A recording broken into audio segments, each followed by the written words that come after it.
Bună români și prieteni, eu sunt aici, cum v-am învățat. Nu vă mai spui nimic.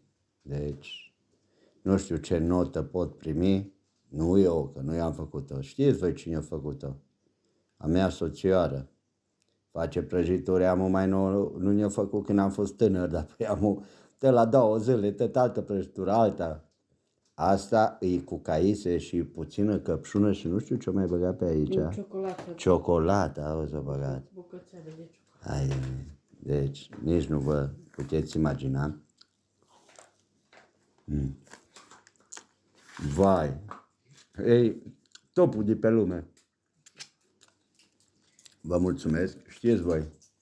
Bă, n-are rost. Vai. Da.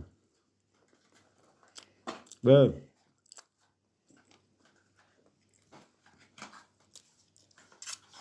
E mai mare satisfacție ca sexul.